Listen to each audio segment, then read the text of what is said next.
Bueno, después de este chascarrillo involuntario, en un interesante y bien documentado ensayo biográfico, Luis González y González y el reencuentro con la matria, José Napoleón Guzmán Ávila nos ofrece una relación, para mí creo poco difundida, sobre Alfonso Reyes.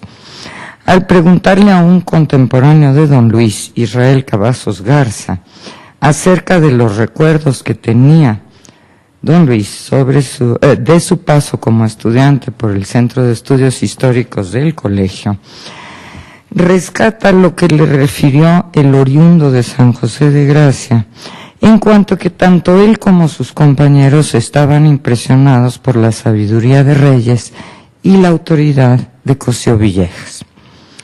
Mire, le decía González, simplificando las cosas, en el Colegio de México había un sí y un no.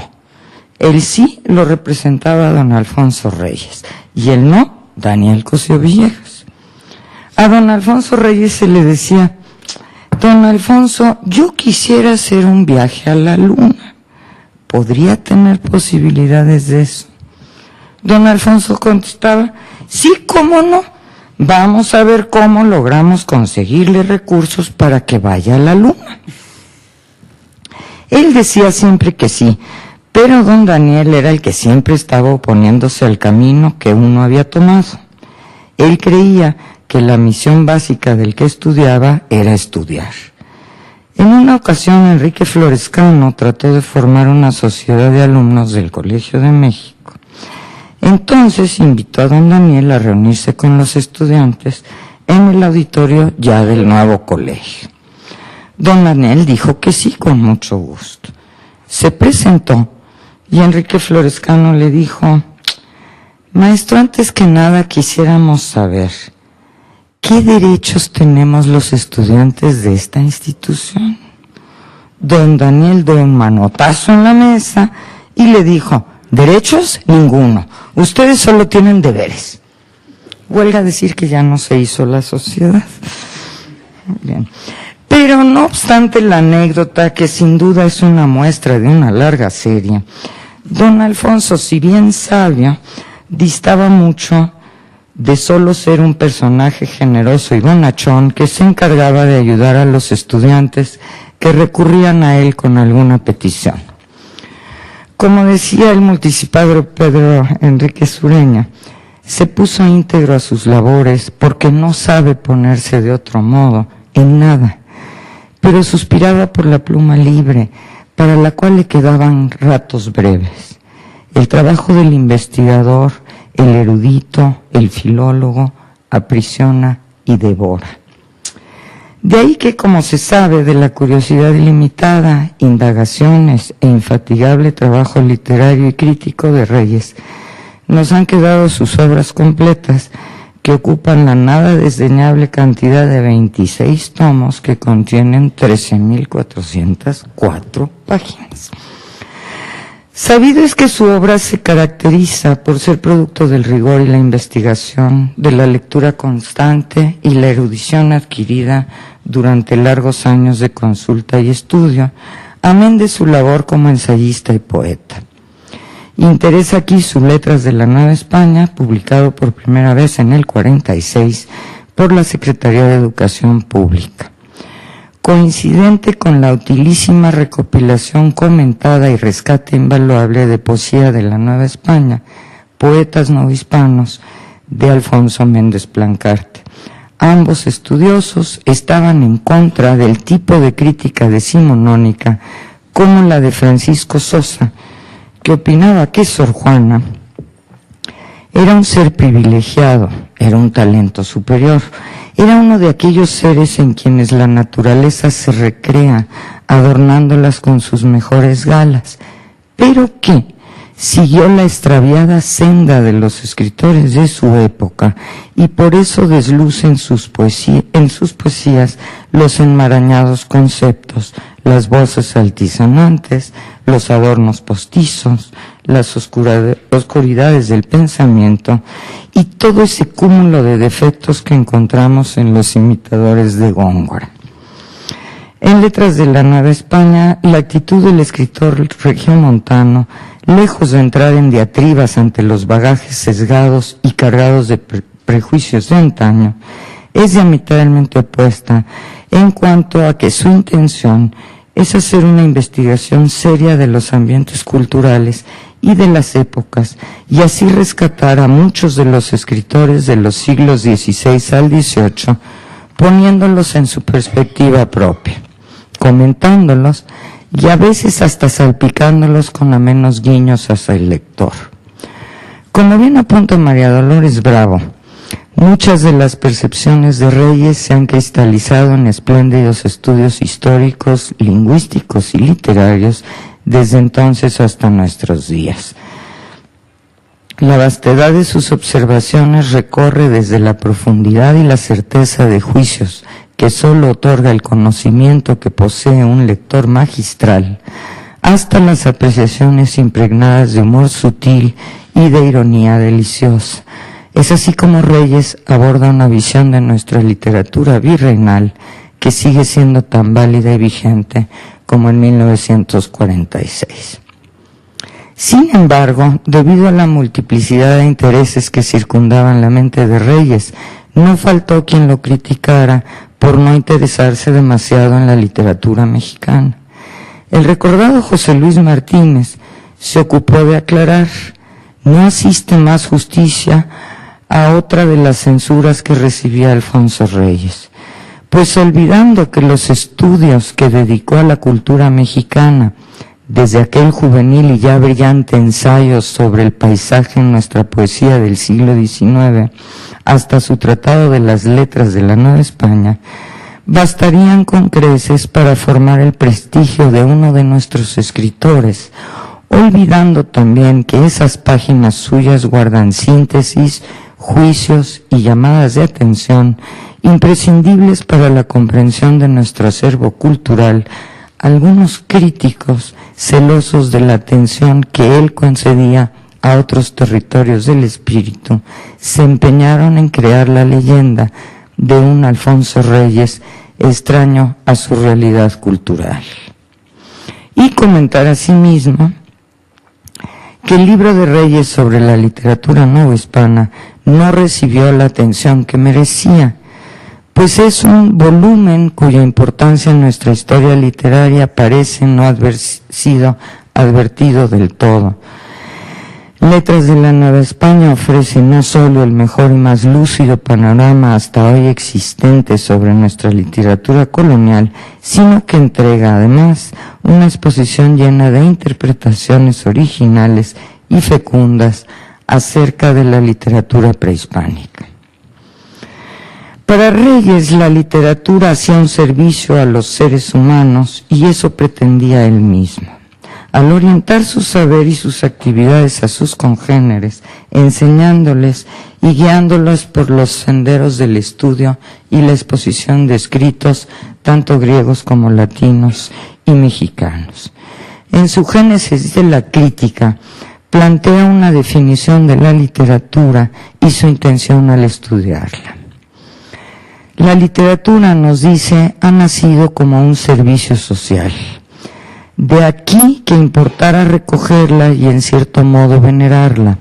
Ya dijimos que la literatura, conforme describe su fin propio de esparcimiento, belleza, saludable expresión del ánimo, nos aumenta, nos hace bien, cumple, diría el biólogo, una función teleoclina. De aquí otro motivo para recogerla cuidadosamente y en cierto modo venerarla. De esta doble base estimativa, servicio y disfrute, parten el afán de conservación y el sentido de la reverencia. Si a este afán y este sentimiento se aplican inmediatamente a los textos, de ellos se aprovecha también la crítica, resguardo e ilustración de las letras. El empleo del término biológico función teleoclina se debe a que se entiende como un acto que implica una situación de beneficio para la literatura o el individuo que la lleva a cabo y tiende a una finalidad. En ello Reyes comparte con su contemporáneo Jean-Paul Sartre la admiración por las letras, cuando el escritor francés asevera que en la literatura comprometida el compromiso no debe inducir a que se olvide la literatura. Nuestra finalidad debe estribar tanto en servir a la literatura infundiéndole una sangre nueva, como en servir a la colectividad tratando de darle la literatura que le conviene. En este entramado de servicios múltiples entre los escritores, críticos y literatura, se da la función ancilar de los escritos literarios. Para Reyes existe además una separación entre lo que llama la literatura con fines puramente estéticos y la no literatura con intención diferente a la estética, que también se sirven la una de la otra en una función ancilar o de servicio. Basándose en la terminología fenomenológica, en el deslinde el regiomontano hace uso de los términos noético, el movimiento de la mente hacia sus objetos, y noemática, el conjunto de objetos mentales compuestos. Como nos explica Alfonso Rangel Guerra, que le agradezco porque a veces yo me hacía un lío con el deslinde, todo el trabajo del deslinde se apoya en la distinción entre lo noético y lo noemático. De esta división de carácter fenomenológico entre el pensar y lo pensado, se desprende la concepción misma del estudio en su versión final, implícita en el título del libro, esto es, deslindar o separar la literatura de la no literatura en un largo proceso que se inicia en el flujo mental y concluye después de precisar las características del lenguaje literario y la identificación de la esencia de la literatura, que permitirán identificar dicha función ancilar como un servicio de la literatura hacia la no literatura o viceversa. En Letras de la Nueva España se recorren desde las obras del pasado indígena, pasando por la crónica y los teatros misioneros y criollos, hasta lo que Reyes llamó la era crítica del siglo XVIII, siglo en que al reinar los Borbones el ámbito novohispano se transformó intensamente. La era de creación artística, nos dice, entrega sus saldos a la clasificación, la crítica y la historia. Es precisamente esa creación del siglo XVII la que interesa considerar aquí, pues si bien el crítico regiomontano se solaza en los escritos poéticos de la época, se ocupa poco de las obras de los jesuitas en ese productivo siglo. Y es natural, puesto que a Reyes le interesa destacar lo que él considera como literatura, en especial la de Sor Juana, de cuya poesía se deja seducir, como tantos han hecho después de él, en lo que caracteriza como el virreinato de filigrana. Si bien dedica espacio a la obra jesuítica del XVIII, a su labor poética y su influencia de los clásicos latinos, no se detiene en la prosa que la antecede, pues su atención no está encaminada en esa dirección. Reconociendo que los jesuitas tuvieron gran importancia en la cultura mexicana y que con el tiempo se volvieron los rectores de la educación virreinal, menciona don Alfonso la trascendencia de su importante labor. Llegados en 1572 y acusados de preferir lo urbano a lo silvestre, extendieron por el norte un catecismo famoso en los anales misionarios y establecieron estudios prácticos de las lenguas indígenas en Tepozotlán. Añade además que poco a poco se llega a la educación normal y a las humanidades. Los jesuitas competirán un día con la universidad y acabarán por dictar la ley del país en materia de educación.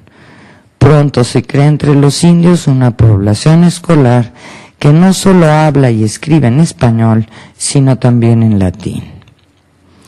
El método de estudio de los llamados soldados de Cristo se basaba en la conocida Ratio Studiorum, que se dedicaba a la educación formal del estudiante, para formar al hombre completo desde todos los puntos de vista, desarrollando armónicamente todas las facultades y colocándolo en la situación de poder luego dedicarse a una profesión particular y especializada. Se abstiene durante la formación literaria principalmente de abrumar al discípulo con multitud de disciplinas diversas e independientemente enseñadas por distintos profesores. Los maestros tenían cuidado especial para con los estudiantes, tratándolos de manera particular y cuidándolos según sus aptitudes y en lo que más les convenía para el desarrollo de su carácter, por lo que se daba especial atención a la educación de la voluntad, siempre teniendo en cuenta la religiosa y la moral. Se acentuaba de manera importante la formación humanística por el aprendizaje y dominio de las lenguas clásicas y sus autores por el arte del buen decir de la retórica y su uso generalizado en las profesiones de entonces, tanto civiles como eclesiásticas. Dada su educación, los hijos de San Ignacio estaban predestinados a producir lo que Reyes calificaría de no literatura, pues el suyo era un discurso de servicio o ancilar, no dedicado hacia el quehacer estético, sino que servía a propósitos ulteriores y las más de las veces pedagógicos. Buscaba el mejoramiento del individuo en su aspecto subjetivo y como parte de su contexto social, el desarrollo de una autodisciplina férrea, la práctica de las virtudes y el rechazo de los vicios, siempre centrándose en la capacidad intelectual de cada uno para el aprendizaje, y este fue el gran éxito de los jesuitas. Así incurrían en todos los ámbitos neohispanos, ya que su palabra llegaba desde los bajos estratos de la sociedad, como las cárceles y manicomios, hasta los conventos o a las señoras encumbradas, las autoridades civiles y letrados, principalmente por medio de la cátedra, las misiones, la confesión y predicación. Los jesuitas siempre estuvieron conscientes de la estrecha relación entre comunicación y conocimiento que proporciona la lengua. Asimismo, los confesores administraban el sacramento de la penitencia a gente de todas las cualidades y condiciones, pues el propósito de la Compañía de Jesús era difundir una suerte de discurso universal que llegara a todos por igual. ¿Qué pasa, Javier? Es que me estás... Perdón, pero es que me estaba mirando. En el tiempo que describe Alfonso Reyes sus letras de la Nueva España, lo único que aparentemente era digno de mención sobre el jesuita Antonio Núñez de Miranda era su relación con Sor Juana, por ser su guía espiritual y confesor. El mismo don Alfonso solo lo describe como su férreo director espiritual, cuando hace mención a lo que después se dio en llamar la conversión de la monja Jerónima, ocurrida en 1693. El padre Núñez, además de dedicarse a las actividades anteriormente mencionadas y algunas más, fue un escritor prolijo. De su pluma se han localizado, además de censuras, pareceres, sentires, etc., 37 obras de diversos géneros. Baste un ejemplo. En 1684 salió de las prensas una oración funeral dedicada a un poderoso y acaudalado capitán, don Juan de Chavarría Valera, que además de ser confesando del padre Núñez, dejó un importante legado a la Compañía de Jesús. En él se menciona la generosa condición del capitán, su religiosa caridad y liberalísimas limosnas. Era de llamar la atención que un individuo poseedor de vastas riquezas estuviera libre de pecado, situación que a los ojos de Núñez hace merecedor a don Juan de ser nada menos que beatificado. ¿Cómo se sabe? Para llegar a ese estado se necesita haber llevado una vida virtuosa y tener milagros en su haber. El jesuita pone como prueba de ello que el caballero haya vivido sin mácula, no haber amado desordenadamente sus posesiones, ni mucho menos más que a Dios, que no haya hecho negocios sucios, que no se dejara adular por sus conocidos interesados en su beneficio personal y desde luego que no haya tenido líos de faldas. En suma, era un ejemplo de cristiana templanza, moderación y prudencia, cualidades, dichas sea de paso, del verdadero asceta que el jesuita consideraba como indispensables para una vida verdaderamente cristiana. Así por lo menos en la prédica lo beatifica. Aclamémosle pues, dice, bienaventurado, beatus dives, dice Núñez, al mismo tiempo cumpliendo con los preceptos de la retórica de enseñar, conmover y deleitar, además de la intención de la prédica de persuadir y atender a las necesidades de los oyentes, en este caso apelando a los sentimientos más enaltecedores del ser humano. Sin duda, Alfonso Reyes habría calificado este sermón de literatura ancilar, pues se trata de un sermón u homilía religiosa, como decía, en que la expresión literaria sirve de vehículo a un contenido y a un fin no literarios. Pues cuando lo literario se vierte sobre otras corrientes del espíritu, tenemos la literatura ancilar. Este escrito, además, al modo de ver del crítico regiomontano, hace uso de una corroboración secundaria, erige al público en juez potencial y suscita un movimiento de la opinión. Por otra parte, si se consideran las obras de Carlos de Sigüenza y Góngora, que tiene cabida aquí porque estudió con los jesuitas, nos encontramos ante el ejemplo perfecto del escritor ancilar, si se me permite el término, pues hacía uso de la literatura para quedar bien con los poderosos y aquí sí sacar provecho de sus escritos. Si bien por su cátedra de astronomía y matemáticas, por ser capellán del Hospital del Amor de Dios y cosmógrafo real, lograba mantenerse, escribió básicamente por encargo, lo que le permitió beneficios económicos y proseguir con su avidez de coleccionar libros, en una época en que un escritor difícilmente podría vivir de su quehacer. Por ejemplo, la Primavera Indiana de 1668 fue escrita a petición del capitán don Pedro Velázquez de la Cadena, rector de la Archicofradía del Santísimo Sacramento, secretario de Gobernación y Guerra, etcétera, etcétera. Su Paraíso Occidental fue escrito de 1684 y fue escrito por encargo de las monjas de Jesús María, que sacaron su tajada también. O finalmente su relación sobre el alboroto y motín de 1692, que nunca llegó a publicarse. Fue escrito con la intención de ensalzar casi impúdicamente al virrey conde de Galve, a pesar de su gestión plena de malos manejos y negocios ilícitos.